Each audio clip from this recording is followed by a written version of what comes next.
Assalamu alaikum, students. So we have reached lecture 24 now, and this again is a lecture on bipolar junction transistors, utilization as an amplifier. We have done quite a bit on amplifier circuits, and today we will deviate a little bit from the text, and we would use the analysis, small signal analysis of the amplifier circuits in numerical analysis form. What I'm trying to say is that we would solve some problems in today's lecture so that you get a feeling of how we develop equivalent circuits from the amplifier circuits of the bipolar junction transistor. So I have only listed two topics for today's lecture. First, we will solve two very important examples using small signal equivalent circuit model, and then later on I would solve some examples in calculating the gain of an amplifier circuit. And as usual, I have listed the reference from which I normally take the material for my lectures. Okay, I shall begin with very simple terminologies.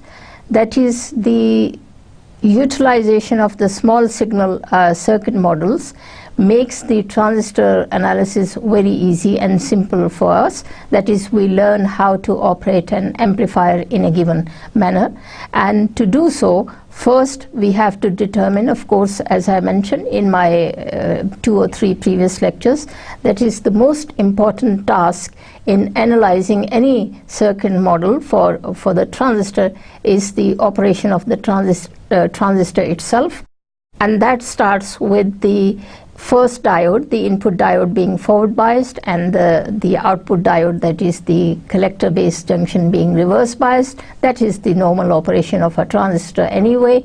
And then the next step was to determine the DC operating point, which we always call as the Q point, that is the quiescent point. And to determine the Q point, we need 3 parameters, that is the base current, the collector current, and the collector emitter voltage. So that is going to be our first step, determination of the DC operating point of the bipolar junction transistor, and in particular the DC collector current IC, because it is IC which is the main parameter in the amplifier circuit anyway. And then after having determined or calculated or established the DC operating point for the amplifier circuit, we would go on to the AC analysis, and for the AC analysis we would utilize the small signal model, and whose parameters are defined as GM, the transconductance, which is a ratio between the collector current and the thermal voltage, and the input resistance of the base, R pi, and then the emitter resistance, RE. And then finally we would draw the AC circuit path, that is, we would eliminate the DC sources and use the AC signal only, and then we would draw the small equivalent circuit for the bipolar junction transistor amplifier. And having done that, we would analyze the resulting circuit to determine the required quantities, for example the voltage gain and the input resistance. So to summarize these few points again before I move on to the actual calculation or actual numerical analysis, that first we would draw a simple typical amplifier circuit using a transistor, and I had always used the NPN transistor for my lectures. And after drawing a simple circuit for the bipolar junction amplifier, then we would determine the DC operating point, that is the Q point, and having determined the DC operating point, we will go on to the small signal, that is AC analysis, and finally we would try to calculate the parameters which characterize the gain of a given amplifier circuit. Now I would begin with the first step, which I listed earlier in my introduction, that is the DC analysis of a given amplifier circuit.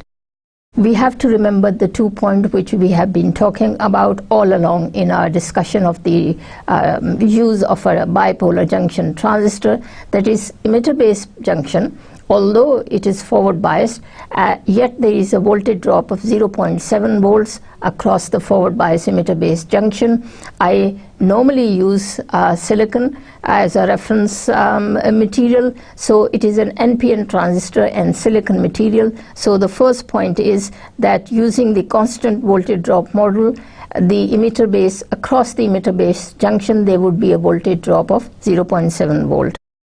And then we again use the approximation that we are operating for the DC analysis, that is determination of the Q point. We normally operate the transistor in the, we usually operate the transistor in the active, that is the linear region. तो ये दो important point है DC analysis में, जो हमने पिछले lectures में भी काफ़ी एम्फेसिस से इनको डिस्कस किया था कि emitter base junction forward bias हम करते हैं, चाहे ट्रांजिस्टर NPN हो या PNP हो, तो आप फॉरवर्ड बायस करने के लिए रिस्पेक्टिव मटेरियल की पोलैरिटी चूज़ कर लेते हैं. And then we also know कि अगर सिलिकॉन मटेरियल हो ट्रांजिस्टर में, अगर आप सिलिकॉन ट्रांजिस्टर यूज़ कर रहे हो तो 0.7 वोल्टेज ड्रॉप होगा across the forward biased emitter base junction. And then for the determination of the Q point, we use in the output characteristic of the transistor, we use the linear region, that is also called the active region of the output characteristic curves. तो ये दो point ज़हन में रखने के बाद हम आगे चलते हैं और सर्किट ड्रॉ करते हैं. Now you would see in figure A, it is a typical transistor amplifier circuit, और जैसे मैंने पहले भी कई दफ़ा इलस्ट्रेट किया है, कई दफ़ा एम्फेसाइज किया है कि चूंकि एम्पलीफायर सर्किट में अब आपके पास दो वोल्टेजेस हैं इनपुट सर्किट में, एक आपकी डीसी वोल्टेज, और पहले भी मैंने कई बार ये एम्फेसाइज किया है कि डीसी वोल्टेज की हमें ज़रूरत इसलिए महसूस होती है because we want to keep the input loop, that is the emitter base junction, forward at all times. तो इसलिए आप डीसी वोल्टेज को लगाते हैं, जिसको मैंने यहाँ लेबल VBE किया हुआ है. And then on top of that we superimpose an AC signal labelled as VBE, जिसको आपने एम्पलीफाई करके आउटपुट सर्किट में देखना है. यू वुड रिकॉल कि ये एक मेरी बड़ी फेवरेट फिगर है, सर्किट डायग्राम है, जो मैंने पिछले एम्पलीफायर के कई लेक्चर्स में इसको यूटिलाइज किया है for the sake of consistency. तो इसी को मैं रिप्रोड्यूस कर रही हूँ दोबारा. रेड बॉटम में आप देख रहे हैं कि मैंने टोटल आउटपुट वोल्टेज लिखी हुई है and the usual symbols notation मैंने यूज़ किए हैं, क्योंकि इस वक्त आपके पास सर्किट में दोनों वोल्टेजेस मौजूद हैं, the DC as well as the AC, so I have written the symbols. तो आपकी AC total output voltage given by lower cases is therefore a sum of the voltage drop across the load as well as across the common emitter, across the collector emitter diode, if the emitter has been taken to be common in the biasing, which I have done. तो इस circuit में, figure A के circuit में आप देख रहे हैं, circuit A of this figure illustrates the 3 point, जिसको हमने पहले भी कई दफ़ा हाईलाइट किया है कि ये एक NPN ट्रांजिस्टर है. The arrowhead indicates that it is an NPN transistor. The transistor has been biased in the common emitter configuration, and emitter base junction is forward biased and the base collector junction is reverse biased. And because it is a typical amplifier circuit, so you can see both the AC as well as the DC voltages. Now for the DC analysis, जो हमने पहले assume किया था कि हम assume करते हैं कि हम eliminate कर देते हैं AC signal को, which I have done in the circuit of figure B, circuit for DC analysis. और यहाँ मैंने सिर्फ और सिर्फ DC bias को, यानी DC voltage VBE को, जो कि ट्रांजिस्टर के बेस को फॉरवर्ड बायस कर रही है, रिटेन किया है. AC को मैंने for the time being eliminate कर दिया है. तो ये पहला स्टेप होता है हमारा स्मॉल सिग्नल एनालिसिस में कि हम DC circuit, equivalent DC circuit draw करते हैं ताकि हम Q पॉइंट को कैलकुलेट कर सकें. अगला स्टेप हमारा ये होगा, AC एनालिसिस के बाद सेकंड स्टेप ये होगा कि फिर हम DC बायस को एलिमिनेट कर देंगे, ज़ीरो कर देंगे और सिर्फ प्योर AC सिग्नल को रिटेन करेंगे. AC सिग्नल को रिटेन करने के लिए जो मैंने एक फिगर चूज़ की है, this is a hybrid pi model, the illustration of the transistor in terms of the hybrid pi model, और ये एक वोल्टेज कंट्रोल करंट सोर्स का सर्किट मैंने दिखाया है. So I have shown both this is a typical circuit. On the right hand side you see in figure B, or in circuit B, you see a circuit of the amplifier in which a DC analysis is being carried out, and in this circuit you see an AC, a small signal AC equivalent circuit. तो ये हमारा hybrid pi model है for the bipolar junction transistor, जिसको मैंने reproduce किया है. ये वही सर्किट है पाई मॉडल का जिसको मैंने दोबारा रिप्रोड्यूस किया है. This is the pi model, and then I am reproducing the same model, and I would like to show you that we would be calculating the following parameters कि हम define करेंगे इस ट्रांजिस्टर को जिसकी examples हम calculate करने जा रहे हैं. ट्रांस कंडक्टेंस, जैसे मैंने पहले बताया था कि हम डिफाइन करते हैं from the ratio of the output current IC and the thermal voltage VT, जबकि थर्मल वोल्टेज आपको मालूम है कि डिफाइन होती है KT/Q. And then we would also calculate the input resistance, which is in the hybrid pi model is defined as R pi and is given by beta output over a transconductance GM. And finally the output resistance RO is will also be calculated. तो इस slide में मैंने AC signal के तीनों parameters जो हम later on इस example में किसी लेक्चर के दौरान जो हम एग्जांपल्स कैलकुलेट करेंगे उनमें ये तीनों पैरामीटर्स हम एम्पलीफायर सर्किट के AC पैरामीटर्स को कैलकुलेट करेंगे. तो अब हम इस having defined the layout of what we are going to do, हम आगे प्रोसीड करते हैं और हम स्मॉल सिग्नल ऑपरेशन की एप्लीकेशंस को न्यूमेरिकली डिस्कस करते हैं. तो सबसे पहले मैंने चूज़ की example 514. Now I have given the same number of the example as is quoted in the original text. जैसा मैंने आपको पहले बताया है कि इन पिछले चंद एक लेक्चर्स में जो मैंने रेफरेंसेस कोट किए हैं वो ओरिजिनल रेफरेंसेस हैं from the textbook that I have been following. तो उसी मुनासबत से उसी पैटर्न को कंटिन्यू करते हुए मैंने एग्जाम्पल का जो सीरियल नंबर है वो भी ओरिजिनल रिटेन किया हुआ है. So this is my first example. So let's start. Here is a typical circuit for an amplifier. NPN transistor has been utilized for this example. तो आप देख रहे हैं कि मैंने एक 3 वोल्ट की DC बायस चूज़ किया है जो कि इमिटर बेस जंक्शन को फॉरवर्ड बायस कर रही है और उसके ऊपर मैंने एक AC signal V1 super impose किया हुआ है. So this is a typical amplifier circuit. Output circuit को मैं 10 वोल्ट्स की DC बायस VCC से रिवर्स बायस कर रही हूँ एंड देन द बेस और कलेक्टर टर्मिनल के ऊपर आपको 2 रेजिस्टर नजर आ रहे हैं. We wish to analyze the transistor amplifier shown in this figure and the beta, that is the DC gain factor for the common emitter configuration, जिसको हम beta define करते हैं, वो 100 है. तो having seen this simple amplifier circuit and quoting beta, let's proceed how we want to analyze this amplifier circuit. अब देखिए आपकी सहूलत के लिए मैंने इसको कंपेयर किया है, एक ही सर्किट को दो पार्ट्स में कंपेयर किया है. Figure A, that is circuit A of this figure, is a typical amplifier circuit जिसको मैंने दोबारा रिप्रोड्यूस कर दिया है with the values of the parameter given very clearly. Right hand side पे आपको सर्किट बी नज़र आ रहा है which is an illustration for the DC analysis only. तो अब आप ये बहुत क्लियरली देख सकते हैं कि मैंने 3 वोल्ट की बैटरी DC सोर्स को तो रिटेन किया है लेकिन मैंने AC सिग्नल को इस बी सर्किट में एलिमिनेट कर दिया है. यही मैंने शुरू में आपको इंट्रोडक्शन में बताया था कि हमारा पहला टास्क स्मॉल सिग्नल एनालिसिस में ये होता है कि हम DC क्यू पॉइंट को डिटर्मिन करें. DC क्यू पॉइंट में आपको क्या क्या निकालना होता है? The base current, DC base current IB निकालनी होती है, दी DC कलेक्टर करंट IC निकालनी है and input bias voltage VBE हमें निकालनी है. तो ये 3 और 4 पैरामीटर्स हमें DC सर्किट एनालिसिस में निकालने हैं. So here on the right hand side in circuit B is your DC analysis of the amplifier, और एम्पलीफायर सर्किट ओरिजिनल जो हमने चूज़ किया है वो आपको सर्किट A में मौजूद है. वो वैल्यूज़ जो मैं आगे कैलकुलेट करने जा रही हूँ वो मैंने इस फिगर में ऑलरेडी कैलकुलेट करके शो कर दी हैं. So let's see how we have determined these values. अब आपको याद होगा कि सिंपल बाइपोलर ट्रांजिस्टर में, ये सिंपल ट्रांजिस्टर सर्किटरी में हमने जब लोड लाइन ड्रॉ की थी आउटपुट कैरेक्टरिस्टिक पर, तो हमने किस तरह ये वैल्यूज़ निकालनी थी।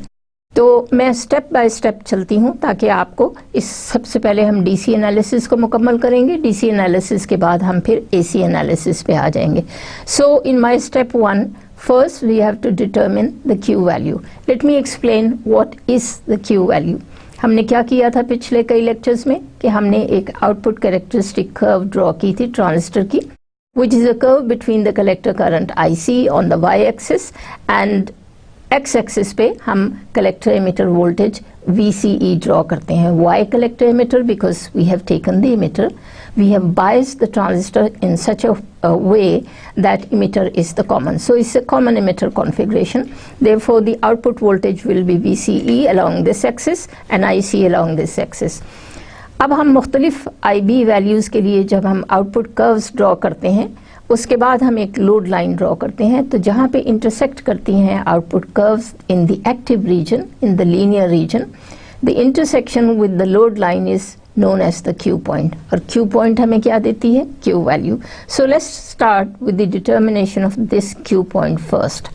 Okay, I'm considering the input loop, and as you know from your PN junction, that is diode analysis, in the input loop is characterized by two parameters. One is your bias voltage, the input forward bias voltage VBE, which gives you input current IB going into the base. So I have two parameters IB and VBE into the input loop that is in the forward biased emitter base junction.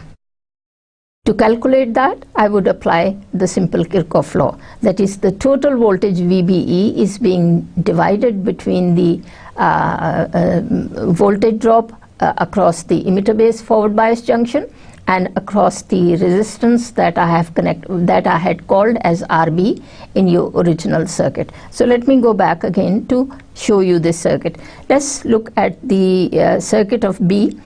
Now connected with the base terminal, you see a resistor of 100 kilo ohm. So they would be the 3 volts of the forward bias would appear as a voltage drop across this resistance of 100 kilo ohm, and some voltage will be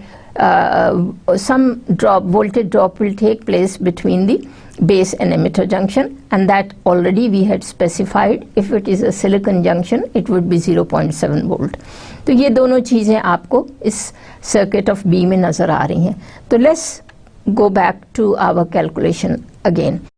तो फिर Kirchhoff voltage law लगाने के बाद मैंने IB calculate की, जो आपको नज़र आ रही है। मेरी ओरिजिनल वैल्यू बायस की 3 वोल्ट है। आप दोबारा इस फिगर में देख सकते हैं voltage drop across base and emitter is 0.7 volt. जब मैं ये वैल्यूज़ जब मैं ये वैल्यू सब्स्टिट्यूट करती हूँ अपने फॉर्मूला में, तो मेरे पास 0.023 milliampere current is the magnitude of the current which is flowing into the base. Let me go back again to this circuit. तो अब आपको ये नज़र आ रहा है, ये arrow in the B circuit आप देख रहे हैं कि 0.023 मिली एम्पियर आपको, यानी 23 माइक्रो एम्पियर बेस करंट आपके फ्लो कर रही है बेस में, जो कि आपको फॉरवर्ड बायस वोल्टेज VBB से मिल रही है। एक चीज़ मैं दोबारा फिर से रिपीट करूं कि ये बहुत पहले मैंने आपको बताया था कि we do not want to pass a large base current into the diode, क्योंकि ये अगर आपकी पावर डिसिपेशन से एक्सीड कर गई आउटपुट सर्किट में, क्योंकि जाहिर है collector current is dependent on the magnitude of the base current. Beta times IB is your IC. तो अगर आप IB को बहुत ज़्यादा बढ़ा देंगे तो IC बीटा टाइम्स इंक्रीज होके आपको मिलेगी, and that might exceed your rated listing of the power dissipation, maximum power dissipation, which might damage your transistor. तो इसलिए मैंने रेजिस्टर जो लिया है बेस के टर्मिनल के साथ, आप देख रहे हैं जो रेजिस्टर लिया है उसकी वैल्यू मैंने 100 किलो ओम चूज़ की है, in contrast to the resistor जो मैंने कलेक्टर के साथ लगाया है वो सिर्फ 3 किलो ओम है। तो जब मैं 100 किलो ओम का रेजिस्टर लेती हूँ, 3 वोल्ट की बायस लगाती हूँ, तो मेरे पास 23 माइक्रो एम्पियर करंट जो है ये बेस में से गुजर रही है। ये एक आपका पहला स्टेप हो गया कि आपने IB कैलकुलेट कर लिया, जो कि वन ऑफ द पैरामीटर है for illustrating, for completely specifying the Q value of a given transistor. तो ये मेरे पास इनपुट लूप में ये 0.23 माइक्रो एम्पियर ये मेरे पास करंट आ गई।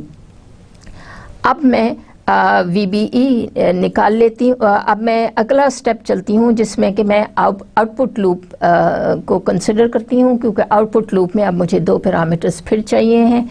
एक मुझे चाहिए है IC और दूसरा मुझे चाहिए है VCE। तो ये चार पैरामीटर्स जो हैं, दो इनपुट लूप के और दो आउटपुट लूप के, ये कम्प्लीटली कैरेक्टराइज कर रहे हैं आपके Q पॉइंट को। And Q point is the beginning of the analysis for the operation of a given amplifier circuit, जिसमें कि AC कंपोनेंट भी शामिल है। तो दो पैरामीटर हो गया आपके इनपुट लूप में, एक है VBE और दूसरा हो गया IB। और ये if I go back again, तो आप देख रहे हैं कि ये मैंने दोनों पैरामीटर्स आपके कैलकुलेट कर लिए हैं। तो पहले हमने IB को कैलकुलेट किया और उसके बाद हम VBE has been chosen to be 0.7 volt और VBB आपकी 3 वोल्ट हमने ली हुई। तो VBE and IB both have been calculated.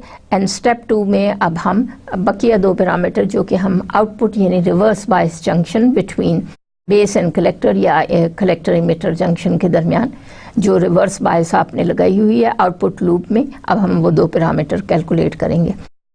We have just calculated IB। We had also stated कि लिटरेचर ने हमें डेटा शीट से हमें ये मालूम है कि बीटा 100 है। So it's a very easy task कि आप IC को सिंपली बीटा टाइम्स IB के रिलेशनशिप से हम कैलकुलेट कर लेते हैं। So IC current is 100 times the IB current, so it becomes 2.3 milliampere. So it's a very interesting analysis. आपने देखा कि अगर आपके ट्रांजिस्टर का हाइब्रिड गेन जो है, गेन फैक्टर आपके ट्रांजिस्टर का अगर 100 है, तो अगर आप IB को चूज़ करते हैं VBE या रेजिस्टेंस की वैल्यू को चूज़ करने के साथ, अगर आप चूज़ करते हैं कैलकुलेट करते हैं गिवन वैल्यू ऑफ IB, तो आपकी कलेक्टर करंट भी उसी मुनासबत से इंक्रीज या डिक्रीज हो जाएगी। Let me go back again to the input circuit. आप यहाँ देखिए कि आपके पास IB को कंट्रोल करने के दो पैरामीटर्स हैं, और एक दफ़ा आप IB को कंट्रोल करेंगे तो उसी मुनासबत से आपकी IC भी कंट्रोल हो रही है, इंक्रीज कर रही है, क्योंकि जैसे मैंने बताया कि IC is simply beta times IB। अब गौर से इस सर्किट B को देखिए, यहाँ पे दो आपको वैल्यूज़ नज़र आ रही हैं जिनको आप चेंज करके IB को कंट्रोल कर सकते हैं। एक तो actual magnitude of the DC power supply है जो कि मैंने 3 वोल्ट ली हुई है। अगर आप एक वेरिएबल बायस लें, बायस सोर्स आपका अगर वेरिएबल है, पोटेंशियोमीटर की मदद से हमें मालूम है हम चेंज कर सकते हैं इस DC सोर्स को। तो अगर आप अपनी वोल्टेज को कंट्रोल करें तो भी IB चेंज हो सकता है। IB का मैग्नीट्यूड आप चेंज कर सकते हैं by choosing the magnitude of the forward biasing, जो कि यहाँ पे मैंने जिसको मैं VBB कह रही हूँ। और दूसरा पैरामीटर, दूसरा कंपोनेंट जो आपके IB के मैग्नीट्यूड को कंट्रोल कर सकता है, that is the resistance RB। तो RB और voltage source, DC voltage source, दोनों को कंट्रोल करके हम IB को कंट्रोल कर सकते हैं, और IB के कंट्रोल करने से फिर आगे आपकी IC कंट्रोल हो जाती है। So in this input loop, that is in the emitter base junction, in the forward bias junction, आपको ये दोनों पैरामीटर्स बहुत क्लियरली दोबारा मैंने दिखा दिए। अब हम चलते हैं, IC भी हमने कैलकुलेट कर ली। उसके बाद अब आप आउटपुट सर्किट में the voltage drop across collector emitter diode या कलेक्टर एमिटर लूप में आप आउटपुट लूप में ये वोल्टेज ड्रॉप कैलकुलेट करना चाहते हैं। Again we will use the Kirchhoff voltage law, और वो लगा के हमने ये VCE निकाल ली। तो अब हम ये कह रहे हैं कि चूंकि इमिटर बेस जंक्शन सिर्फ 0.7 वोल्ट इमिटर बेस जंक्शन के अक्रॉस ड्रॉप होता है, so it is less than VCE, it follows that in the quiescent condition the transistor will be operating in the active mode. The DC analysis is illustrated by the slide that I had just shown here. तो ये आपका DC analysis आपको नज़र आ रहा है। तो हमने ये देखा कि 2.3, अब आपको चारों वैल्यूज़ नज़र आ रही हैं, 2 इनपुट सर्किट में और 2 आउटपुट लूप में। ये देखिए VBB आपकी 3 वोल्ट्स है, VBE आपकी 0.7 वोल्ट है, IB आपकी 23 माइक्रो एम्पियर है और IC आपकी 2.3 मिली एम्पियर है और कलेक्टर इमिटर डायोड के अक्रॉस या कलेक्टर इमिटर लूप में आपका वोल्टेज ड्रॉप 3.1 वोल्ट है। और इसी तरह हम रजिस्टर इमिटर के अक्रॉस करंट IE कैलकुलेट कर सकते हैं, विच विड बी 2.3 मिली एम्पियर। ये भी मैं आपको दिखा देती हूँ कि हमने कैसे कैलकुलेट किया। तो ये देखिए कि चूँकि हमें मालूम है कि अल्फ़ा और बीटा में रिलेशनशिप हमें पता होता है और इस तरह हम IC हमने कैलकुलेट की है तो हम IE भी कैलकुलेट कर सकते हैं। स्टेप 1 और स्टेप 2 में मैंने सिर्फ DC पैरामीटर्स कैलकुलेट किए हैं, यानी Q वैल्यू की 3 वैल्यूज़, Q पॉइंट की 3 वैल्यूज़ निकाल ली हैं, IB, VBE, IC and VCE। अब हम आगे चलते हैं स्टेप 3 में। मैंने क्या करना है, small signal model parameters determine करने हैं। और जैसे मैंने शुरू में एक्सप्लेन किया था कि स्मॉल सिग्नल मॉडल के लिए हम एक इक्विवेलेंट सर्किट ड्रॉ करते हैं। तो ये जो C सर्किट है, circuit C, circuit A was your typical amplifier circuit, your complete amplifier circuit, जिसमें दोनों AC as well as DC दोनों दिखाई हुई थी। Circuit B was a pure DC circuit, जिसमें AC को मैंने एलिमिनेट किया हुआ था, नहीं शो किया हुआ था। और सर्किट C में मैंने DC को इन टर्न एलिमिनेट किया है। तो हम बारी बारी ये करते हैं कि पहले हम AC को एलिमिनेट करते हैं, DC पैरामीटर कैलकुलेट कर लिए। अब हमने DC को नहीं शो किया, AC को शो किया है और इसको हमने हाइब्रिड पाई मॉडल की मदद से इस इक्विवेलेंट सर्किट को हमने ड्रॉ किया है। तो आप देखिए ये सर्किट वही है, सिर्फ मैंने इसको इक्विवेलेंट सर्किट मॉडल की फॉर्म में ड्रॉ किया है कि बजाय input diode that is forward bias diode के, अब मैं उसकी रजिस्टर बेस रजिस्टर R पाई डिनोट कर रही हूँ उसको, और VBE वोल्टेज ड्रॉप मैंने उसी तरह डायोड के अक्रॉस दिखाया है। और चूंकि ये कांस्टेंट वोल्टेज और कांस्टेंट करंट सोर्स है तो इसलिए मैंने सिंबल IC की करंट का भी आपको शो किया है और उसको मैंने ट्रांस कंडक्टेंस, करंट के बजाय मैंने ट्रांस कंडक्टेंस GM शो की है। और इसी तरह आपको कलेक्टर टर्मिनल के अक्रॉस रजिस्टर 3 किलो ओम का भी नज़र आ रहा है। सो ये रिप्रोडक्शन है। Let me go back again to circuit A। ये देखिए ये आपका सर्किट A है। इसका सर्किट A को देखिए कि आपका जो डायोड है इन सर्किट C, A को रिप्रोड्यूस किया है मैंने C में इन terms of the hybrid model. मैंने DC एलिमिनेट कर दिया है। सर्किट A को दोबारा आप देख लें, जो 3 वोल्ट की DC है ये मैंने एलिमिनेट कर दी है, नहीं शो की, सिर्फ AC सिग्नल रहने दिया है। फॉरवर्ड बायस्ड डायोड की चूंकि रेजिस्टेंस बहुत कम होती है इमिटर बेस जंक्शन में, forward biased diode which is emitter base की रेजिस्टेंस बहुत कम है, उसको मैंने R पाई से डेजिग्नेट किया है। और आउटपुट सर्किट में जो करंट IC है उसको मैंने इक्विवेलेंट करंट सिंबल से शो किया है। तो ये आपका इक्विवेलेंट हाइब्रिड पाई मॉडल का सर्किट है। A को अब रिप्रोड्यूस कर दिया मैंने in the form of circuit C which is known as small signal model. तो RE, that is the resistance in the emitter circuit, is calculated, emitter terminal is calculated with thermal voltage and IE current, जो हमने मुख्तलिफ parameters को use करके, जैसे मैंने बताया अभी आपको कि अगर हमें IB की वैल्यू पता है जो कि हमने ईजिली कैलकुलेट की फ्रॉम स्टेप 1, तो फिर हम बीटा टाइम्स IB करके IC निकाल लेते हैं। और जब हमें IC पता चल गया तो अल्फ़ा नॉर्मली 0.99 होता है। तो अल्फ़ा IC एंड IE आपस में रिलेटेड हैं, that is alpha is given is calculated from the ratio of IC over IE। तो इस तरह मैंने IE की वैल्यू कैलकुलेट कर ली, वो आपको मैंने मैथमेटिकली कैलकुलेट करके दिखाया है। 25 milli volts is the thermal voltage and IE की वैल्यू मैंने लिखी IC ओवर अल्फ़ा। IE अभी आपको मैंने निकाल के दिखाया था 2.3 मिली एम्पियर और 0.99। तो ये हमारे पास रेजिस्टेंस 8 जो है वो आपके इमिटर टर्मिनल की रेजिस्टेंस निकल आई। इसी तरह मैंने transconductance in the output circuit calculate की है विच इज़ 92 मिली एम पर वोल्ट, और फिर मैंने रजिस्टर आर पाई निकाली है विच इज़ 1.09 किलो ओम निकली है।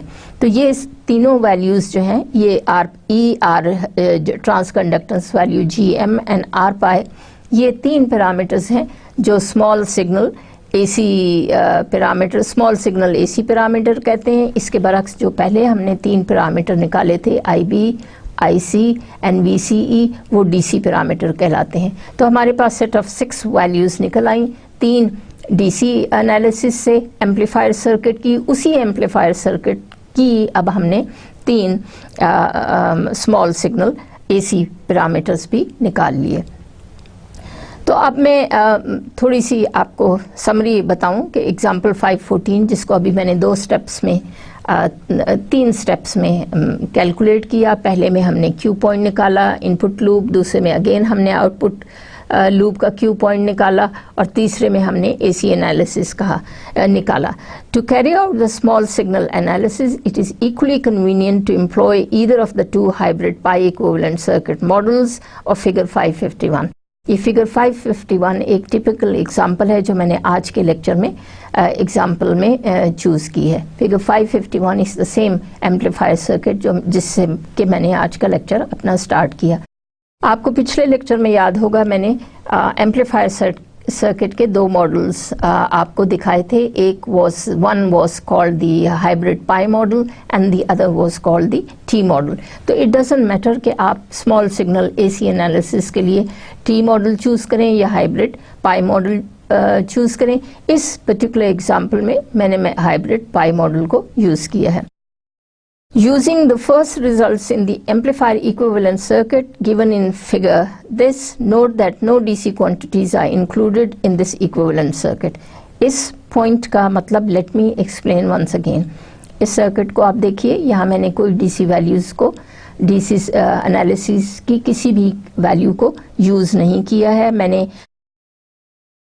शो नहीं किया है। सिर्फ मैंने GM और RE में IE और IC की जो DC पैरामीटर्स निकाले हैं उनको कैलकुलेट किया है, लेकिन सर्किट में मैंने कहीं इसको इंडिकेट नहीं किया है। It is most important to note that the DC supply voltage VCC has been replaced by a short circuit in the small signal equivalent circuit because the circuit terminal connected to VCC will always have a constant voltage, that is the signal voltage at this terminal would be 0. In other words, a circuit terminal connected to a constant DC source can always be considered as a signal which has been grounded। तो ये 3 point हमने अपने जहन में रखे थे small signal hybrid pi model के analysis के लिए, जिसको कि मैंने इस स्लाइड नंबर 17 में समराइज किया है। अब मैं उसी चीज़ को कंटिन्यू कर रही हूँ स्मॉल सिग्नल मॉडल को, कि इक्विवेलेंट सर्किट जो कि मैंने आपको हाइब्रिड पाई मॉडल यूज़ किया है, वहाँ से हम अब VBE को कैलकुलेट कर लेते हैं, और ये वो रिलेशनशिप है जो कि हमने पहले कैलकुलेट किए हुए हैं लास्ट लेक्चर में। अब देखिए कि इस वक्त VBE हमने पहले भी कैलकुलेट की थी 0.7, that was the DC voltage drop that you get across the forward bias emitter base diode। ये आपकी टोटल इनपुट है, जबकि एम्पलीफायर सर्किट में दोनों DC as well as AC लगी हुई। इसीलिए आपको याद होगा कि ये जो सिंबल हम VBE यूज़ कर रहे हैं इसमें V कैपिटल है, अपर केस यूज़ किया हुआ, which means it is a total input across the forward bias amplifier circuit, जो कि हमने यहाँ निकाल ली। और इसी तरह हमने आउटपुट वोल्टेज VO निकाल ली, और उसकी मदद से हम इसका गेन भी डिफाइन कर देते हैं। अब हमने आउटपुट वोल्टेज भी कैलकुलेट कर ली, दी AC आउटपुट वोल्टेज भी कैलकुलेट कर ली, और आपको याद होगा कि गेन की definition is very simple, that is it is the total output voltage divided is the ratio between the output as well as the input voltage. और चूँकि हम AC सिग्नल से डील कर रहे हैं, लिहाजा अब हम AC वोल्टेजेस की बात करेंगे। तो यहाँ पे आपका 3 टाइम्स गेन फैक्टर निकल रहा है, यानी इनपुट की निस्बत आपका जो आउटपुट है that has been amplified 3 times. और माइनस साइन इस रिलेशनशिप में ये इंडिकेट कर रहा है कि आपका 180 डिग्री का फेज़ रिवर्सल है। और इस फेज़ रिवर्सल को हम काफ़ी डिटेल में पहले लेक्चर में, एम्पलीफायर के लेक्चर में डिस्कस कर चुके हैं। So numerically now we have calculated both the gain, amplifier gain, as well as the phase reversal in terms of the voltage that is connected in the input circuit and voltage that has been observed in the output circuit, VO. अब हम एक और थोड़ी सी different example लेते हैं। This is example 516 and I have again for your convenience retained the original number as is given in the text that I had quoted in the very beginning of my lecture. इस example में हम क्या कह रहे हैं कि let's consider this circuit, जो कि मैंने यहाँ पे फिगर 55A उसको लेबल किया हुआ है। और इसमें हमें क्या करना है, हमें voltage gain and signal wave forms different point पे निकालनी है। तो पिछली एग्जांपल में आपको सिर्फ एनालिसिस करना था, स्मॉल सिग्नल एनालिसिस करना था उस टेक्निक की मदद से जो कि कहलाती है स्मॉल सिग्नल एनालिसिस। और उसके हमने 3 स्टेप्स चूज़ किए कि पहले हमने एसी को एलिमिनेट किया, तो प्योर डीसी एनालिसिस करके क्यू पॉइंट निकाल लिया। फिर हमने डीसी को एलिमिनेट किया और एसी पैरामीटर्स निकाल लिए। और उसके बाद हमने कंप्लीट एनालिसिस के all the parameters, small signal analysis की मदद से सारे पैरामीटर्स निकाल लिए by using the equivalent amplifier circuit model. और वो हमने हाइब्रिड पाई मॉडल चूज़ किया था। इस एग्जाम्पल में एनालिसिस मैं नहीं करूँगी क्योंकि एनालिसिस हमने पिछली एग्जाम्पल में कैलकुलेट कर लिया है। यहाँ मैं सिर्फ वोल्टेज गेन और एम्पलीफिकेशन जो आपकी हो रही है वो कैलकुलेट करूँगी। Voltage gain as well as यानी एम्पलीफायर गेन हम कैलकुलेट करेंगे वोल्टेज की फॉर्म में। और दूसरा हम सिग्नल की वेव फॉर्म्स देखेंगे डिफरेंट पॉइंट पे during the operation of the amplifier transistor as an amplifier, कि हमारा सिग्नल जो है वो डिस्टॉर्टेड कहीं है या अनक्लिप्ड आपको सिग्नल मिल रहा है। Let us analyze the circuit which was shown in the previous slide, and we want to determine the gain, voltage gain and the signal waveforms. तो इस exercise 516 में मैंने आपको 2 चीज़ें कैलकुलेट करके बतानी है, एक voltage gain और दूसरा signal की waveform. We have included in this circuit, ये देखिए इस एम्पलीफायर सर्किट में जो मैंने प्रीवियस एग्जांपल चूज़ की है इसमें एक एडिशन है, एक फ़र्क है। And you can clearly see that कि अब मैंने 2 कैपेसिटर लगाए हुए हैं। एक कैपेसिटर मैंने कलेक्टर के साथ लगाया हुआ है।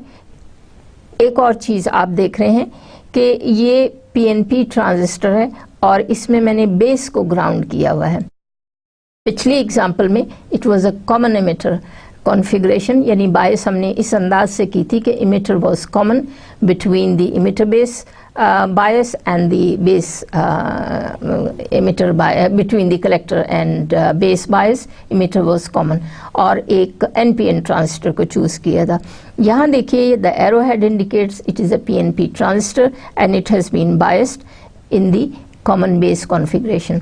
ये सर्किट इसलिए मुख्तलिफ इसकी बाइसिंग चूज़ की गई है ताकि आपको दोनों तरह की बाइसिंग का फ्लेवर मिल जाए कि कॉमन एमिटर बाइसिंग भी हमने यूज़ की, हमने एनपीएन ट्रांजिस्टर भी यूज़ किया। अब दूसरी एग्जांपल में हमने दोनों चीज़ें मुख्तलिफ कर दी, टाइप ऑफ ट्रांजिस्टर भी हमने चेंज कर दिया कि ये एक पीएनपी ट्रांजिस्टर है और कॉमन बेस कॉन्फ़िगरेशन हमने चूज़ की हुई है। एमिटर को हमने कनेक्ट किया हुआ है 10 वोल्ट की डीसी सोर्स से, और आप को इमिटर के, चूँकि इनपुट अब आपकी इमिटर पर लगी हुई है तो हमने इमिटर को एक एसी सोर्स के साथ भी कनेक्ट किया हुआ है। और फिर कलेक्टर पर आप देखिए कि हमने एक और रेजिस्टर भी कनेक्ट किया हुआ है। So there are 2 capacitors now connected at the collector as well as the emitter terminal. तो ये एक 3 आपको मुख्तलिफ तरह का सर्किट में 3 मुख्तलिफ पैरामीटर्स नज़र आ रहे हैं as compare to the example जिसको अभी हमने स्टडी किया। क्या, लेट्स रिपीट वंस अगेन कि ये एक पीएनपी ट्रांजिस्टर है, कॉमन बेस कॉन्फ़िगरेशन में इसको बायस किया हुआ है, and in addition we have connected two capacitors shown in the circuit. तो आगे चलते हैं. The capacitor C is a coupling capacitor whose purpose is to couple the signal, input signal, to the emitter while blocking DC. क्योंकि input अब हम कहाँ लगा रहे हैं, ये देखिए. दोबारा वापस हम चले जाते हैं इस सर्किट को. ये देखिए गौर से. एग्जाम्पल 514 में, जिसको अभी हमने मुकम्मल किया, आपकी इनपुट बेस को लग रही थी, बोथ, यानी सुपर इम्पोज किया हुआ था आपने AC सिग्नल को DC सिग्नल के ऊपर, और दोनों आपने input AC as well as DC दोनों आपने बेस के साथ कनेक्ट किए हुए थे, क्योंकि इमिटर को हमने ग्राउंड किया हुआ था. तो इमिटर बेस जंक्शन पर, जो कि इनपुट लूप भी जिसको हमने कहा था, हमने input both DC and AC base के साथ कनेक्ट की हुई थी. अब इस पर्टिकुलर सर्किट को देखिए. इस सर्किट में हमारी इनपुट इमिटर को जा रही है, तो इमिटर ही के साथ हमने DC पावर सप्लाई 10 वोल्ट की भी लगाई हुई है, और इमिटर ही के साथ हमने AC सिग्नल V1 लगाया हुआ है. तो इसलिए ये जो कैपेसिटर C आपको इमिटर के साथ नज़र आ रहा है, उसका क्या पर्पस है, क्या फंक्शन है. The capacitor C is a coupling capacitor whose purpose is to couple the signal, input AC signal VI, to the emitter while blocking DC. In this way, the DC bias established by V plus and V minus together with RE and RC will not be disturbed when the signal VI is connected. तो इसलिए हमने एक coupling capacitor भी include कर लिया, ताकि आपके AC और DC सिग्नल में कोई इंटरफेरेंस ना हो. In this example, C will be assumed to be very large and ideally infinite. Theoretically, we would assume that it is infinite.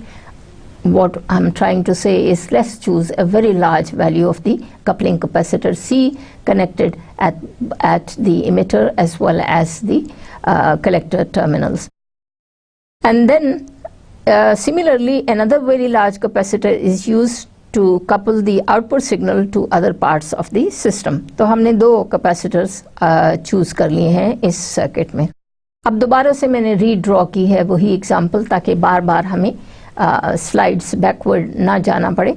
तो आप ये देखिए, circuit A is your original circuit. आप दोबारा इस चीज़ को देख लें कि कॉमन बेस को हमने ग्राउंड किया हुआ है. It is a common base configuration.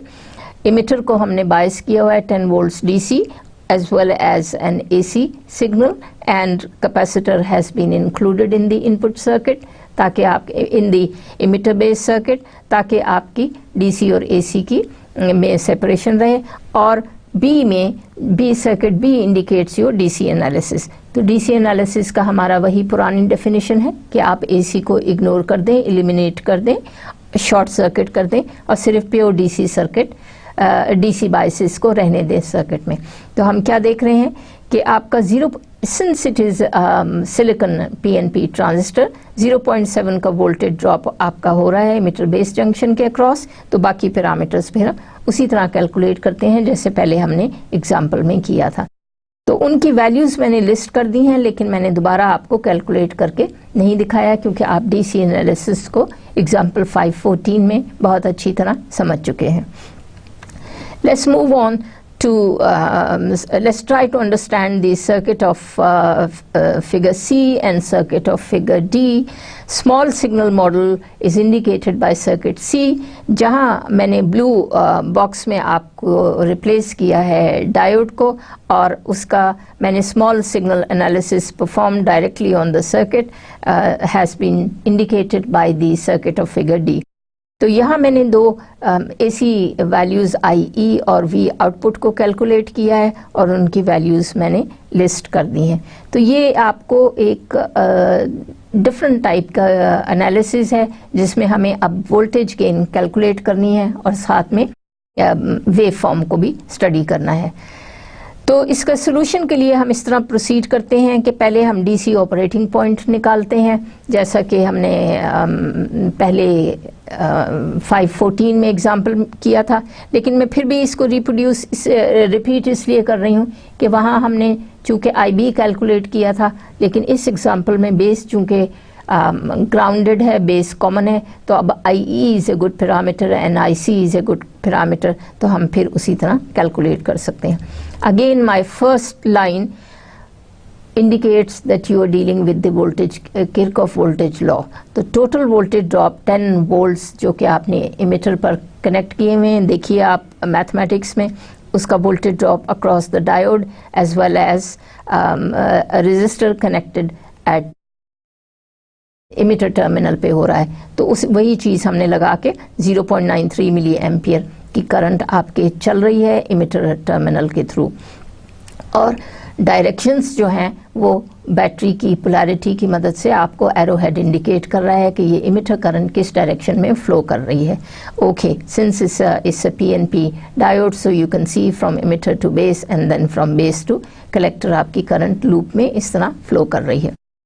Beta हम अगेन अस्यूम कर लेते हैं। शुरू में मैंने बताया था एम्पलीफायर सर्किट में एक जर्नल स्टेटमेंट दी थी कि normally beta could be as small as 30 only, it could be as high as 300, but we have taken somewhere an average range from 100 to 200, but normally in the data sheets जो value coat की जाती है वो 100 की जाती है, तो इसीलिए इस एग्जाम्पल में भी मैंने बीटा को 100 अस्यूम कर लिया है और अल्फ़ा नॉर्मली 0.99।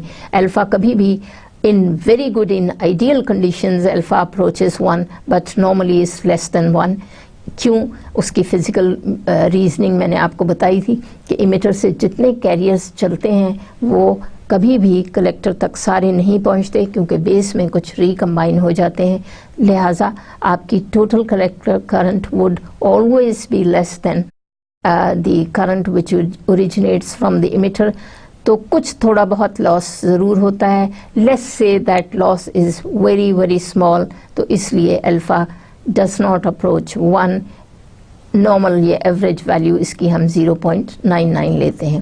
तो इस एग्जांपल में मैंने बीटा को 100 लिया है, अल्फ़ा को की वैल्यू भी कोट की हुई है। तो जब आपको ये डीसी रिलेशंस जब हमें पता होते हैं, जो कि आपको मालूम है Kirchhoff voltage law, Kirchhoff current law से हम निकाल सकते हैं, एंड अल्फ़ा एंड बीटा के रिलेशनशिप से ये सारी वैल्यूज़ हम निकाल लेते हैं। In the and I am saying कि ये जो वैल्यूज़ आप चूज़ कर रहे हैं इनसे हम कंक्लूड करते हैं कि Q value is such that the transistor is operating in the linear region, और लीनियर रीजन को हम एक्टिव रीजन भी कहते हैं, या एक्टिव रीजन या linear mode of operation of the amplifier circuit. तो इसकी मैं थोड़ी सी समरी बता दूं। अब तक हमने जो एनालिसिस किया है, the transistor is operating in the linear region or in the active mode. Active mode is that mode in which the Q point does not oscillate towards the saturation or towards the cutoff region. It remains in the it operates in the midpoint of the load line, and the collector signal can swing from minus 5.4 volt to 0.5 volt. ये 0.4 volt is above the base voltage without the transistor going into saturation. तो AC signal को ये भी मैंने पहले आपको बताया था कि हमें स्मॉल रखना होता है ताकि आपके DC बेस वोल्टेज से एक्सीड ना कर जाए, अदरवाइज जब नेगेटिव हाफ साइकिल में आपके जाएगा AC सिग्नल तो फिर आपका ट्रांजिस्टर इमिटर बेस जंक्शन आपका रिवर्स बायस होने का खतरा होता है। तो we have to choose the amplitude of the AC signal such that it is smaller than the base DC base current, DC bias voltage, and also it has to be approximately of the order of magnitude of the thermal voltage. Thermal voltage जैसे हमने पहले calculate की थी about 25 volts है, तो let's say 25 millivolts है, तो let's say कि हम 10 millivolts के सिग्नल को अमूमन एग्जाम्पल्स में चूज़ करते हैं। तो जब आपका नेगेटिव स्विंग आता है तो collector voltage will cause the minimum collector voltage to be, इसमें अब आप ऐड कर लें तो ये -11.2 वोल्ट हो जाएगी, जिसका क्या मतलब है कि टोटल जो आपकी बाइसिंग वोल्टेज है 10 वोल्ट्स की है, हैंस तो ये negative is more negative than the power supply of 10 volts जो कि आपने कलेक्ट की हुई है। तो it follows that if we attempt to apply an input that results in such an output signal, the transistor will cut off and the negative peaks of the output signal will be clipped off. तो यही शुरू में मैंने आपको एक exercise दी थी कि actually not only हमें गेन कैलकुलेट करना है, हमें ये भी देखना है कि आप इनपुट वोल्टेज का एम्पलीट्यूड कितना बढ़ा सकते हैं कि आपकी वेव फॉर्म विदाउट डिस्टॉर्शन, यानी वेव फॉर्म आपकी क्लिप ना हो, आउटपुट सर्किट में जो आप वेव फॉर्म रिसीव कर रहे हैं वो क्लिप ना हो। तो अभी हमने ये एक एनालिसिस करके देखा कि चूंकि मैंने 5.4 वोल्ट की चूज़ की हुई है एसी सिग्नल को, तो हमारा मैक्सिमम जो नेगेटिव साइकिल में स्विंग है जब उस पर डीसी भी सुपर इम्पोज होगी वो 11.2 हो जाएगा। और चूंकि हमारी डीसी बायस एमिटर पे 10 वोल्ट्स है तो आपकी ये एक्सीड कर जाती है, therefore your wave form will be clipped. Let us now proceed to determine the small signal voltage gain, and to do this, जैसा मैंने पहले बताया कि हमें जाहिर है लॉजिकली कि जब डीसी एनालिसिस करना है तो हम एसी को एलिमिनेट कर देते हैं, और अगर जब स्मॉल सिग्नल वोल्टेज गेन निकालना है तो अब हम डीसी को एलिमिनेट कर देंगे। उसका सर्किट मैं पहले आपको दिखा चुकी हूँ फिगर सर्किट बी में और फिगर 55 में। तो चूंकि इस पर्टिकुलर सर्किट में base is grounded and T model is somewhat more convenient than the hybrid pi model, but it doesn't really matter कि हम पाई मॉडल यूज़ करें या टी मॉडल यूज़ करें। जैसे मैंने एग्जांपल 514 में आपको एक पॉइंट पे बताया था कि उस सर्किट में मैंने हाइब्रिड पाई मॉडल को एग्जांपल के तौर पे चूज़ किया था, या मैंने टी मॉडल को चूज़ किया है, लेकिन it doesn't really matter as far as the calculation of the conductance factor G या base resistance R pi, इन तमाम AC पैरामीटर्स पर इतना significant फ़र्क नहीं पड़ता, चाहे आप हाइब्रिड पाई मॉडल यूज़ करें, चूज़ करें या हाइब्रिड टी मॉडल यूज़ करें। तो जो सर्किट सी में है, it shows the resulting small signal equivalent circuit of the amplifier and the model parameters are alpha and r e, जो कि रिस्पेक्टिव वैल्यू से मैंने कैलकुलेट कर लिए हैं। अब मैं फाइनली वोल्टेज गेन कैलकुलेट करती हूँ, और वोल्टेज गेन हमने जैसे पहले बताया था is a ratio of the output voltage to the AC output voltage to the AC input voltage, and that comes out to be roughly about 200 times. So your circuit of figure which has figure 55 is amplifying the signal about 183 times. The voltage gain is positive, indicating that the output is in phase with the input signal. ये चीज़ आप अगर recall करें कि जब हम amplifier की different biasing कर रहे थे, सर्किट देख रहे थे, तो हमने कहा था कि जब हम कॉमन एमिटर कॉन्फ़िगरेशन को यूज़ करते हैं तो आपका एम्पलीफिकेशन तो हो रहा होता है, लेकिन आपका जो सिग्नल है, आउटपुट सिग्नल है, वो 180 डिग्री आउट ऑफ फेज होता है। और यही मैंने एग्जांपल, इसीलिए मैंने ये दो एग्जांपल ऐसी चूज़ की हैं। एक एग्जांपल 514 जिसमें हमने कॉमन एमिटर चूज़ किया और आपने देखा मैथमेटिकली कि हमारा फेज रिवर्सल हुआ था, और आपका गेन के साथ एक नेगेटिव साइन, इसी माइनस साइन, इसी चीज़ को फेज रिवर्सल को इंडिकेट कर रहा था। इस पर्टिकुलर एग्जांपल में 516 में मैंने कॉमन बेस कॉन्फ़िगरेशन लिए, और आपको अगर याद हो कॉमन बेस कॉन्फ़िगरेशन में आपकी एम्पलीफिकेशन भी हो रही होती है लेकिन फेज रिवर्सल नहीं है, जैसा कि कॉमन एमिटर कॉन्फ़िगरेशन में अभी हमने देखा। So in this mathematical step, you notice that we have a gain of 183, roughly about 200 times, but no phase reversal. This property is due to the fact that the input signal is applied to the emitter rather than to the base. ये चीज़ मैंने अभी highlight की है कि चूंकि जब हम emitter के अक्रॉस जब हम सिग्नल अप्लाई करें तो हमें फेज रिवर्सल नहीं मिलता, लेकिन अगर हम कॉमन इमिटर को कॉमन कर दें, पोलैरिटी बाइसिंग के दरमियान और बेस पे सिग्नल अप्लाई करें तो फिर हमें फेज रिवर्सल मिलता है। So this point is highlighted by saying that if we apply the signal to the emitter, then we do not get any phase reversal, but if we apply the signal to the base rather than emitter, then we get a phase reversal of 180 degrees. Now returning to the question of allowable signal magnitude, we observe from the circuit, अब हमें ये calculate करना है कि हम कितना maximum input signal अपने circuit में, एम्पलीफायर सर्किट में अप्लाई कर सकते हैं ताकि हमारा सिग्नल क्लिप ना हो, यानी आपको आउटपुट में अनडिस्टॉर्टेड फॉर्म मिले। तो इस कैलकुलेशन के लिए thus if small signal operation is desired, that is for linearity, then the peak should be limited to approximately 10 millivolt with Vi set to this value as shown for a sine wave input, which I'm just about to show. The peak amplitude at the collector would be 1.833 volts and the total instantaneous collector voltage will be shown in the next slide. ये देखिए, ये अब देखिए आपने emitter पर 10 volts की DC bias लगाई हुई है, जो कि आपके इमिटर बेस जंक्शन को बायस कर रही है। तो यहाँ अब देखें आपने 10 मिलीवोल्ट का एसी सिग्नल उस के ऊपर सुपर इम्पोज किया है, और इससे ज़्यादा अगर हम करेंगे तो हमारा जब नेगेटिव साइकिल में जाएगा तो आपकी क्लिप ऑफ हो सकती है। तो 10 मिलीवोल्ट्स और 10 वोल्ट्स डीसी जो है ये आपकी वेव फॉर्म को विद इन द अनडिस्टॉर्टेड या अनक्लिप्ड लिमिट्स में रखेगी। Input and output wave forms for the circuit, and this is an amplifier circuit of this is an amplification obtained by the circuit of figure C, जो मैंने ऊपर आपको illustrate की है।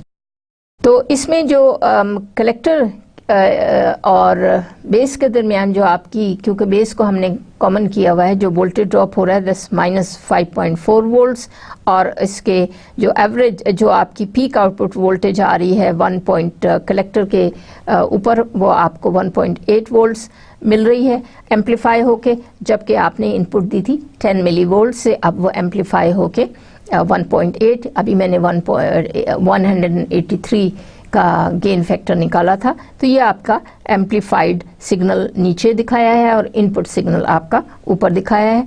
And please note the scale of the Y axis कि input signal आपका मिली volts में है, जबकि आउटपुट सिग्नल जो कि आप कलेक्टर पर देख रहे हैं वो आपका इन वोल्ट स्केल है, यानी रफली 180 टाइम्स आपका गेन हो रहा है। तो 10 मिली वोल्ट से सिग्नल एम्पलीफाई होके 1.8 वोल्ट्स आपको सिग्नल आउटपुट सर्किट में मिल रहा है।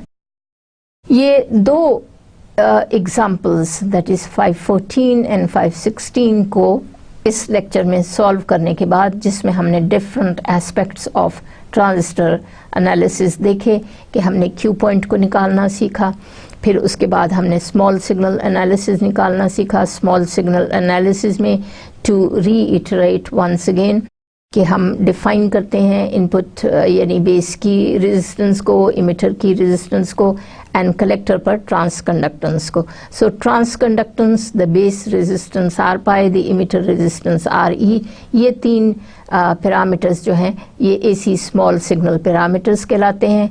और इसके साथ ही आई बी, आई सी, वी सी ई जो हैं ये डी सी पैरामीटर यानी क्यू पॉइंट किसी ट्रांजिस्टर के कहलाते हैं। These are about 6 parameters which completely specify the operation of a amplifier circuit, जिसमें आपके दोनों DC as well as AC signals मौजूद हैं।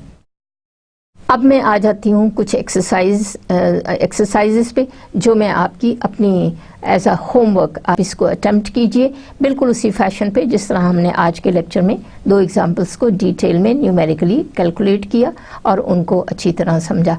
तो example 514 was a pure calculation of the DC Q point, DC parameters in terms of the Q point as well as AC parameter in terms of the hybrid pi model। और example 516 में हमने gain calculate किया और input value की small AC signal की value we I determine की कि जो आपकी वेव फॉर्म को अनडिस्टॉर्टेड अनक्लिप्ड आउटपुट सिग्नल दे सके। तो ये हमने दो एग्जांपल्स इसलिए चूज़ की आज के लेक्चर में कि आपको complete flavour of transistor operation मिल जाए कि हम कैसे मुख्तलिफ तरीके से इसको ट्रांजिस्टर के ऑपरेशन को समझ सकते हैं और फिर आगे जाके एम्पलीफायर सर्किट को डिज़ाइन करना भी हमें आ जाए। अब ये एक्सरसाइजेस हैं जो आपको खुद करनी है ताकि आपको अच्छी तरह एम्पलीफायर सर्किट की एनालिसिस एंड डिज़ाइनिंग की समझ आ जाए। In this example, we demand to increase the voltage gain of the amplifier analyzed in example 516. The collector resistance is increased. Find the new values of output value and the peak amplitude of the output sine wave corresponding to an input sine wave of 10 millivolt peak. अब ये मैंने थोड़ी सी इसमें change की है कि मैंने सिर्फ रेजिस्टर कलेक्टर पर जो रेजिस्टेंस लगी है उसको चेंज कर दिया है। तो ये मैंने एक एक्सरसाइज इसलिए दी है कि आपने अभी हमने एग्जाम्पल 516 की थी जिसमें हमने वोल्टेज गेन निकाला था, एम्पलीफायर गेन जिसको हम कहते हैं, कैलकुलेट किया था, and the maximum input maximum value of the input AC signal हमने निकाली थी जिससे कि आपका अनडिस्टॉर्टेड आउटपुट सिग्नल आ सके। अब मैंने एक पैरामीटर को चेंज किया है सिर्फ, और आपसे डिमांड किया है कि आप दोबारा वही गेन फैक्टर और इनपुट वैल्यू को कैलकुलेट करें। आंसर मैंने आपकी कन्वीनियंस के लिए लिस्ट कर दिया है, तो अब आप ये खुद से एक्सरसाइज कीजिए उन्हीं स्टेप्स को फॉलो करते हुए जो हमने एग्जाम्पल 516 में अभी सीखे हैं।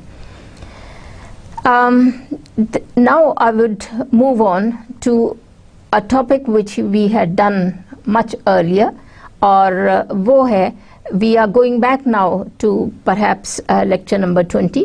lecture 20 में हमने एम्पलीफायर, एक सिंपल एम्पलीफायर सर्किट को डिस्कस किया था, और आज मैं उस पे बेस्ड एम्पलीफायर गेन पर बेस्ड कुछ न्यूमेरिकल एग्जांपल्स आपको देने लगी हूँ। इसीलिए मैंने चैप्टर और सेक्शन आपको इलस्ट्रेट कर दिए हैं। So let's move on to example 5.2। तो आप देख रहे हैं कि मैंने बैकवर्ड शुरू किया है। सबसे पहले मैंने एग्जांपल 514 की है, 516 अटेम्प्ट की है।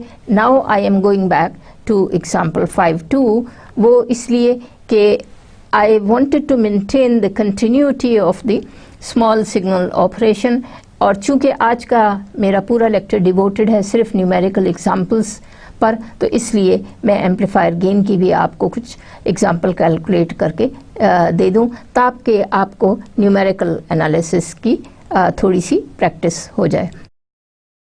अब इस एग्जांपल में हमने वैल्यूज़ दी हुई हैं क्या कि आपको मालूम है सैचुरेशन करंट क्या होती है। Saturation current is the current which flows across a junction, चाहे वो मीटर बेस जंक्शन हो या बेस कलेक्टर जंक्शन हो, जब आप ने बायसिंग ना लगाई हो।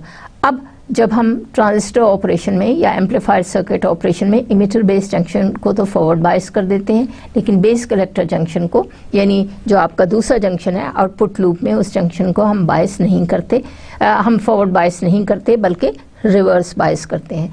तो रिवर्स बायस जंक्शन में भी वही करंट चल रही होती है जो कि माइनॉरिटी कैरियर्स की वजह से होती है, और ड्रिफ्ट उसमें ड्रिफ्ट की वजह से माइनॉरिटी कैरियर करंट की चल रही होती है।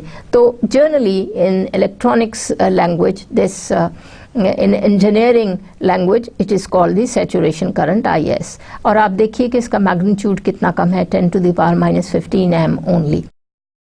कलेक्टर रेजिस्टेंस मैंने दे दी है और एक पावर सप्लाई VCC दे दी है। ये एक सिंपल बाइपोलर जंक्शन ट्रांजिस्टर का सर्किट है। तो इसमें हम क्या कह रहे हैं, determine the value of the bias voltage VBE required to operate the transistor, जबकि आपके कॉमन एमिटर में वोल्टेज ड्रॉप 3.2 वोल्ट्स हो and corresponding collector current IC हो। तो ये हमने एक रिवर्स ऑर्डर में एग्जाम्पल पोज की है कि नॉर्मली तो आपको VBE दिया होता है और उसके बाद आपको IB, IC and VCE calculate करना होता है। यहाँ हम रिवर्स ऑर्डर में चल रहे हैं और हम कह रहे हैं कि I have listed RC, VCC and VCE, और अब आप कैलकुलेट करें IC को। तो फाइंड, और दूसरा पोर्शन हमने क्या कहा है कि चूंकि ये एक एम्पलीफायर सर्किट है तो इसमें एक 5 मिलीवोल्ट की AC सिग्नल हमने सुपर इम्पोज किया है on top of the DC बायस, तो आप फिर इसका गेन भी निकालिए। तो ये इसके 4 स्टेप्स हैं, इस एग्जाम्पल के 4 स्टेप्स हैं। A, determine the value of the bias voltage VBE, DC voltage VBE। B step है कि आप AC सिग्नल इम्पोज किया हुआ है आपने VBE के ऊपर, अब आप गेन निकालिए। फिर आप क्या करें, find the positive increment in VBE that drives the transistor to the edge of the saturation with VCE is equal to 0.3 volt।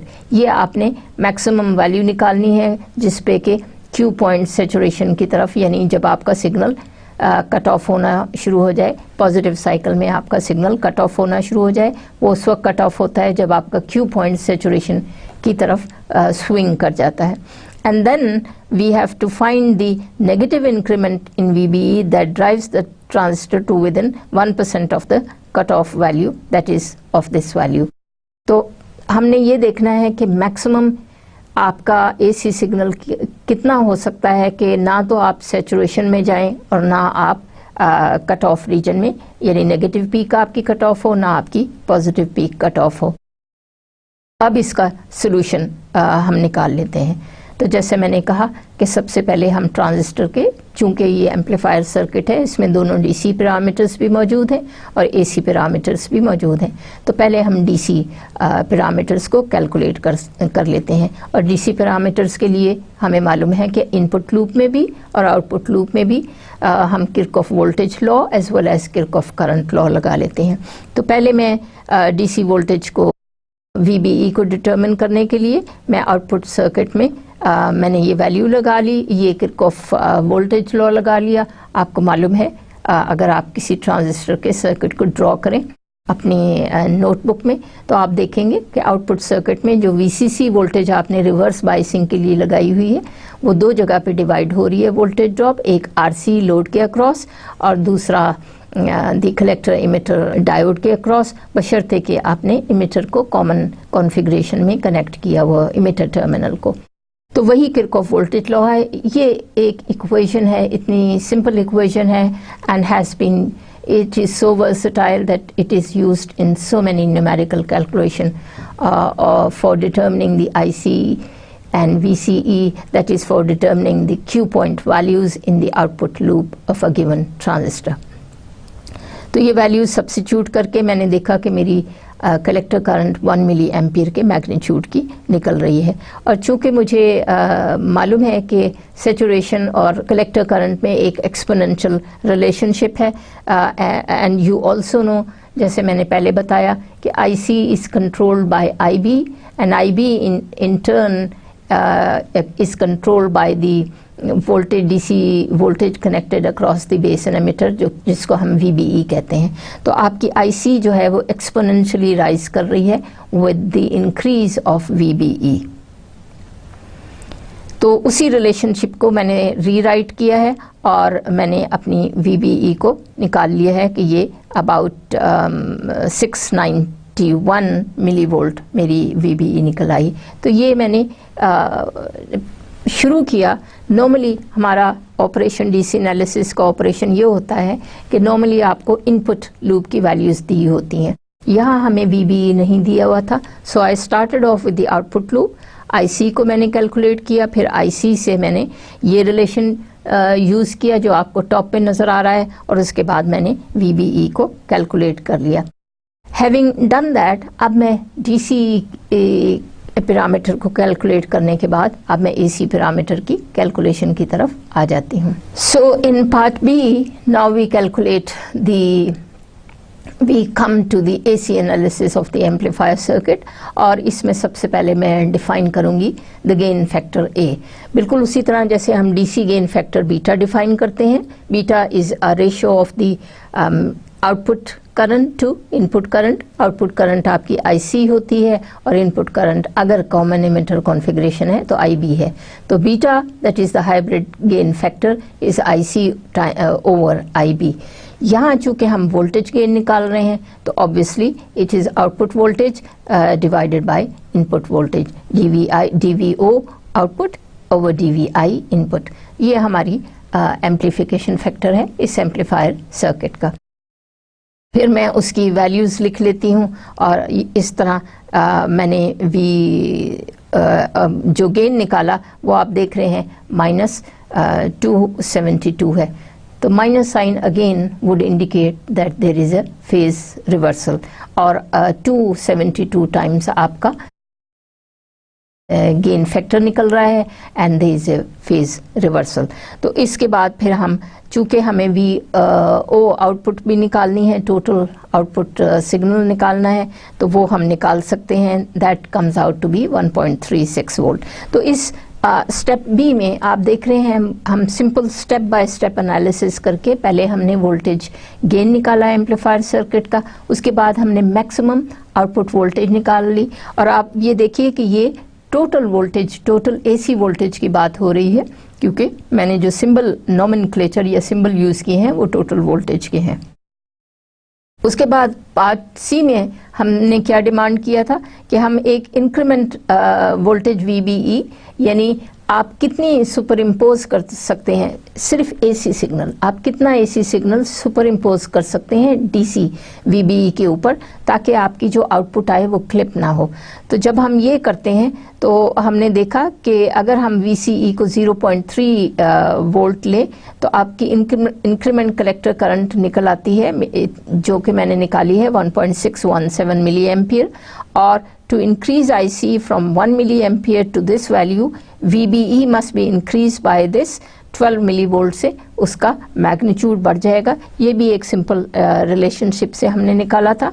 और उसके बाद हम कहते हैं कि कितना negative increment in VBE that drives the transistor to within 1% of the cut off value, that is आपकी 0.99 VCC हो जाए। तो 1% का मतलब है कि आपकी 0.99 VCC से हो जाए। तो इसके लिए अगेन हमने ये आउटपुट रिलेशनशिप निकाला कि अगर आपकी आउटपुट 0.99 टाइम्स VCC हो तो 9.9 वोल्ट हमारी निकली, और इससे कैलकुलेशन हमारी VBE आई अबाउट 105.5 मिली वोल्ट। तो ये इंक्रीमेंट इतना VCE को इस मैग्नीट्यूड से आप इंक्रीज कर सकते हैं, तो फिर हमारा जो सिग्नल है वो क्लिप नहीं होगा, अनडिस्टॉर्ट नहीं होगा। So this is the maximum value that you can superimpose on your DC value without getting the transistor in the cutoff region, यानी आप 1% of the VCC के cutoff region में आ जाए तो ये आपका maximum swing है। तो इस एम्पलीफायर की एक्सरसाइज 5.2 के बेसिस पे बेस्ड मैंने एक और आपको एक्सरसाइज दी है कि आप इसी तरह इस एक्सरसाइज को सॉल्व कीजिए, जिसमें अगेन हमने कहा है कि सर्किट ऑफ फिगर 5.2 है, और ये फिगर 5.2 जो है ये वही है जो कि ओरिजिनल मैंने जहाँ से रेफरेंस को कोट किया है। तो उस फिगर को अगर आप देखें तो वहाँ से फिर हम ये वैल्यूज़ कैलकुलेट कर सकते हैं। तो आप इस एक्सरसाइज 519 को कैलकुलेट कीजिए based on the examples that we did today. तो फिर आपको इस तरह ये एक आपकी प्रैक्टिस हो जाएगी कि किस तरह हम एम्पलीफायर सर्किट्स के मुख्तलिफ पैरामीटर को कंट्रोल करें, ताकि आउटपुट सिग्नल में आपको अनडिस्टॉर्टेड वेवफॉर्म मिले। और जैसे मैंने पहले बताया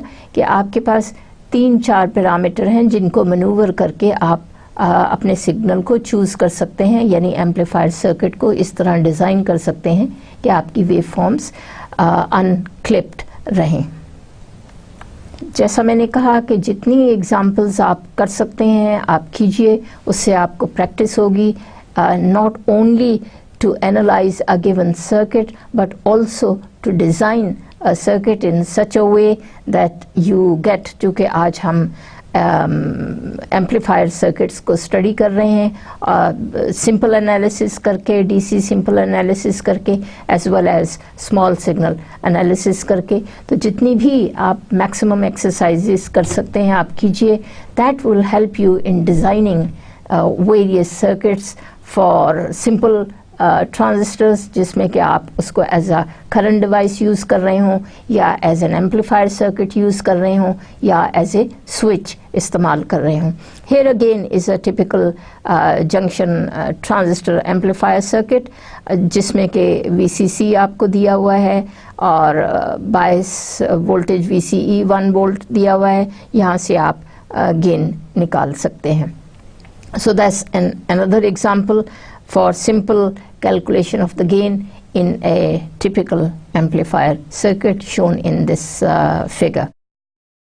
Here I continue this exercise, which is 24.1, और इसको कंटिन्यू करते हुए हम फिर ट्रांस कंडक्टेंस GM भी कैलकुलेट कर सकते हैं और मुख्तलिफ पैरामीटर्स को निकाल सकते हैं। अब उसी एग्जाम्पल का मैंने सोल्यूशन आपको दे दिया है। If I go back again, ये देखिए, ये है अ बाइपोलर जंक्शन। ये आपका एक सिंपल ट्रांजिस्टर सर्किट है विदाउट एनी कपलिंग कैपेसिटर्स। ये वही एक टिपिकल एम्पलीफायर सर्किट है जो कि जिसकी मिसाल मैं आज के लेक्चर में थ्रू आउट देती आई हूँ कि ये एक NPN ट्रांजिस्टर है। इसको मैंने कॉमन एमिटर कॉन्फ़िगरेशन में कनेक्ट किया हुआ है। तो जैसे ही हम ये कहें कि इसको हमने कॉमन एमिटर कॉन्फ़िगरेशन में कनेक्ट किया हुआ है तो आपके जहन में ये आ जाना चाहिए कि of course there is going to be a voltage gain specified by the parameter A, लेकिन चूंकि ये कॉमन एमिटर कॉन्फ़िगरेशन है therefore there is going to be a 180 degree phase reversal, यानी आपका गेन जो है वो नेगेटिव साइन के साथ इंडिकेट होगा। तो डेफिनेशन मैंने दे दी है वोल्टेज गेन की, जहां आउटपुट वोल्टेज आपकी VCE है और यानी कलेक्टर एमिटर के दरमियान आप आउटपुट रिसीव कर रहे हैं, मेजर कर रहे हैं, इनपुट आप दे रहे हैं बेस एमिटर के दरमियान। तो ये पैरामीटर दिए हुए हैं, आपको वोल्टेज गेन कैलकुलेट करना है। The principle of bipolar junction transistor is that any change in VBE produces a change in the collector current IC. By keeping the small change VBE small, there is a small change delta IC is approximately linearly related to the change small change D VBE such that the transconductance is given by the ratio of small change in collector current divided by the small change in the voltage across VBE. तो ये definition है gain की और transconductance की किसी amplifier circuit में। तो use the expression for the small signal voltage gain to derive an expression for GM, and we have to calculate the GM if the collector current is 1 milliampere। तो ये आपको एक example दी गई है और voltage gain की definition पिछली slide में दे दी गई है। अब हम प्रोसीड करते हैं इसके सोल्यूशन के लिए। तो पहली चीज़ हमें क्या कैलकुलेट करनी थी? पहली चीज़ हमें गेन कैलकुलेट करनी है। गेन का फॉर्मूला हम पहले भी कई बार यूज़ कर चुके हैं, तो ये गेन हमने निकाल लिया है। एंड उसके बाद गेन निकालने के बाद हम क्या कहते हैं कि हमें फिर ट्रांस कंडक्टेंस निकालनी है। ट्रांस कंडक्टेंस 40 मिली ओम इनवर्स आ रही है और ये भी हमने एक सिंपल रिलेशनशिप से निकाल ली है। उसके बाद मुझे slight increase in delta VBE calculate करनी है, वो भी मैंने निकाल ली। तो उसके बाद हमने गेन निकाला जो कि -168 आ रहा है। तो मैंने शुरू में आपको बताया था कि रफली एक टिपिकल एम्पलीफायर सर्किट में जो गेन है बिल्कुल उसी तरह जैसे बीटा आपका एवरेज 100 to 200 हम ले लेते हैं, इसी तरह यहाँ गेन भी रफली 100 to 300 times gain भी हो सकता है। 300 is a bit unusual, normally the gain is between 100 and 200।